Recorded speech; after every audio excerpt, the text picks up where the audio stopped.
Today on Passion for Food, I'll show you how to roast a whole leg of lamb so that it's so tender it just falls right off the bone, but still stay nice and juicy for us because we're going to slow roast this almost like we would a rack of ribs.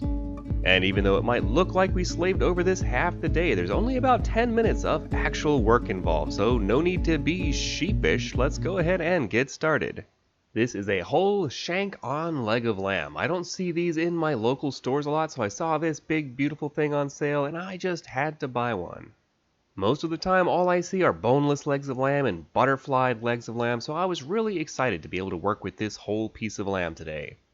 And the only prep I suggest doing to this is to cut a quick crosshatch into this top layer of fat. That fat can be a little thick and we're just going to cut barely through that. That'll allow our seasoning to more easily penetrate down into the meat. We want to try not to cut down into the meat too much, but it's not a huge catastrophe if we do a little bit. And at that point we simply want to season liberally with salt and pepper.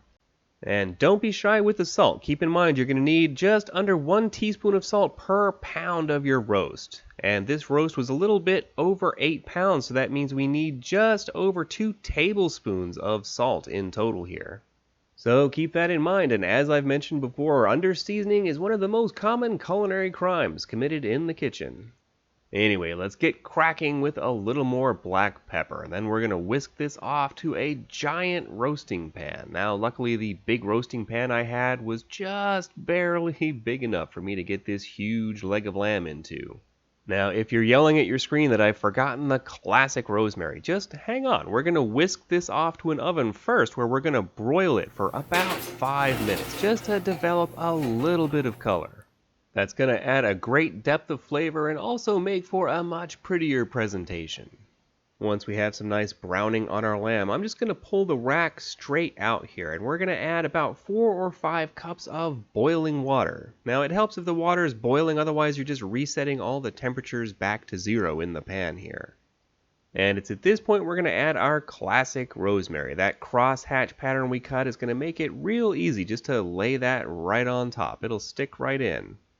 Now all we have to do is slap a lid on here, scoot our leg of lamb back into the oven, and we're going to slow roast this at 250 degrees Fahrenheit for 5 to 6 hours. The exact amount of time is going to depend on the size of your leg of lamb, but after 4 hours we can start to check. Just watch out for that initial blast of steam. Basically, we should just be able to stick a fork in and kind of pull the meat apart a little bit, just like that. That's exactly what we're looking for here. So our lamb is beautifully tender, but I am going to let this sit and rest just for an additional 10 minutes, mostly just so I don't burn myself. And there we have it. Our lamb is ready to serve. Now, you know, when I was learning to cook, I was always told that lamb is always tender, even the legs, so you shouldn't have to do a low and slow cook like this. Just roast it to the perfect medium well, 150 degrees, and slice it thin and you're good to go. But I've cooked dozens of legs of lamb that way, and I still find them to be a little tougher in spots than I'd like, so I definitely prefer this method, and I hope you give it a try soon. I really hope you've enjoyed today's episode of Passion for Food. If you have, don't forget to give me a thumbs up below, subscribe, and hit that little bell so you don't miss our future episodes. And if you're looking for a quick serving suggestion for someone who maybe doesn't like lamb, try introducing them to it in a gyro.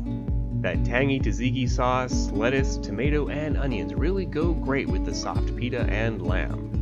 And don't forget about the liquid reserved in our pan. This would make an excellent gravy if we were going to serve this as a traditional roast. And also don't forget to check out one of the other great videos playing on the screen now. This has been Graham with Passion for Food.